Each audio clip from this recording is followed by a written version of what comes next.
de contas. Agora, essa questão da percepção do cidadão. Nós estamos em ano eleitoral, né?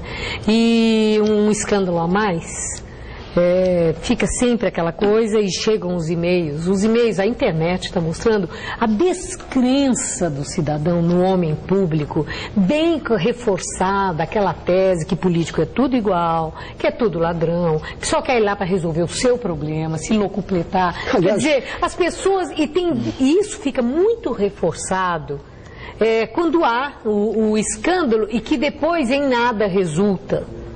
Mas pior que isso, Maria Lídia, é que você faz a pergunta para o eleitor, algumas pesquisas já mostraram isso. Se você fosse deputado, você empregaria o amigo? Empregaria. Ele diz que empregaria. Quer dizer, nós temos um problema hoje de baixo nível dos valores. A questão do encaminhamento para... porque há uma demonização da doação, há uma demonização do lobby, né, como se fosse ilegítimo por natureza. Fazer um tipo de pressão para a conquista de alguma coisa que pode ser legítima. Tudo isso passou a ser visto sempre como imoral, antiético, e necessariamente não é. A própria terceirização, negócio, setor público e setor privado, que pode ser feito decentemente, ou mesmo a contratação de pessoas indicadas por alguém. Quer dizer, nunca um parlamentar poderia indicar alguém, pela condição de parlamentar, um mecanismo que pudesse tirar essa aura de demonização. Mas isso é sonho possível? Claro que sim. Eu acho que uma democracia efetiva, porque sempre no Brasil diz que nós somos com o Estado de Direito plenamente institucionalizado, um pleno funcionamento, e aí a gente vê imagens que mostram em um segundo que é frase só sem nenhuma sustentação efetiva.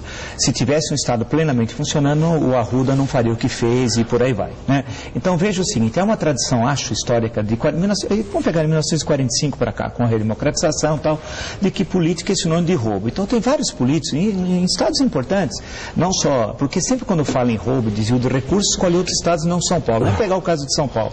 Adhemar de Barros foi símbolo da corrupção. Ele foi interventor federal, foi retirado da interventoria por estar desviando dinheiro para sua empresa Lacta de chocolate na época, em 1941, quando ele foi retirado da interventoria. Depois foi eleito governador em 47, depois eleito governador em 62 e antes foi eleito prefeito da capital. Né? Portanto, teve uma carreira de êxito eleitoral direto, sendo votado.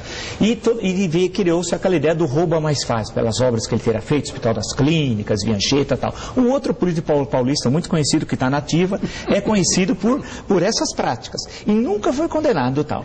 Então, quando se cria essa impunidade, que ao fazer política, desviar recursos, não para Caixa 2, são coisas diferentes, porque há desvios de recursos, alguns são para Caixa 2, que é para financiamento eleitoral. Mas o grande desvio de recursos não é para esse desvio, vamos dizer, benéfico, é para o bem do partido, do povo, até porque se o partido ganhar é melhor para o povo, tal. É para interesse privado, pessoal, tal, né? Como é o caso, certamente, do episódio aí que envolveu agora Brasília. Então, a questão central, uma questão que a gente dá volta, sempre volta a ela, é a questão da impunidade. Enquanto nós tivermos dos três poderes da República, o pior é o poder judiciário. Porque ainda os outros são transparentes, a imprensa sabe, denuncia, o Poder Judiciário é o pior. Nós temos hoje um dos piores Supremos da história. O Supremo Tribunal, na história da República, nunca combateu as ditaduras. O Supremo colaborou com o Estado Novo, o Supremo colaborou com o regime militar. Quando o Supremo teve 3 ministros cassados pela ditadura, os outros ministros permaneceram no cargo sem nenhum problema. Então, a grande questão é o Poder Judiciário. E se nós formos aos estados, o Poder Judiciário é um filhotismo em que o presidente do Tribunal de Justiça é irmão do governador, é primo, é cunhado.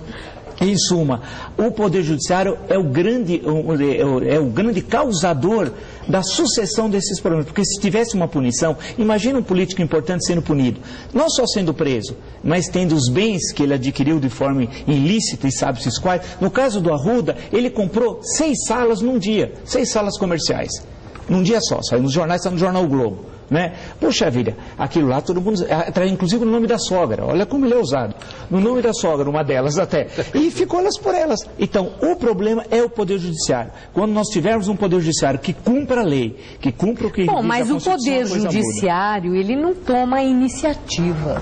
O Ministério Público, mas não, a Justiça. Aí está. E não é o Ministério Público quem tem que apresentar à Justiça e ela aceita? Quem tem que tomar a iniciativa é a polícia, né? E o Ministério Público. Polícia e Ministério Público. O Judiciário recebe ou não recebe. Engaveta, né? Ele engaveta, ele pode alguma coisa, mas a iniciativa tem que ser, parte de outras instâncias. Né?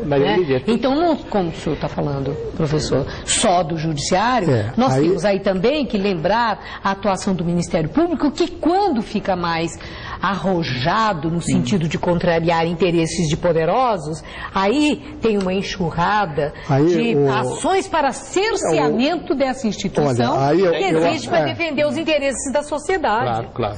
Mas veja, Maria, tem um senão no discurso do Vila, que ao lado dessa indústria da corrupção existe a indústria do moralismo. Porque não existiria, de fato, Adhemar de Barros na sua dimensão sem Jânio Quadros. Os moralistas da UDN engrossaram a arena felizes da vida. E Fernando Collor de Mello, que hoje faz parte da base aliada do governo, também vendeu isso. Né? Então, nós temos esse jogo, não é? Que aparece para a população. Quer dizer, o sujeito aparece salvando, limpando as caspas e salvando o cofre para o público, mas no dia seguinte está metendo a mão como outro qualquer. Então... Bom, eu vou pedir licença, nós vamos fazer um pequeno intervalo. E aí eu gostaria de voltar com um enfoque sobre a responsabilidade dos partidos na hora H. Né? Quando acontece, quando se torna pública a corrupção, o mal na administração pública, a improbidade, essa coisa toda, e os partidos políticos. Agora, nesse caso do Arruda, o DEM foi ágil em tomar alguma atitude? Está correndo um risco de ser contaminado nacionalmente e ter que pagar o preço? O PSDB tomou atitude na época daquele mensalão chamado Mineiro em relação àquelas denúncias todas. O PT, o próprio presidente da República. Nós voltaremos no instante. A responsabilidade dos partidos políticos em relação à corrupção na política.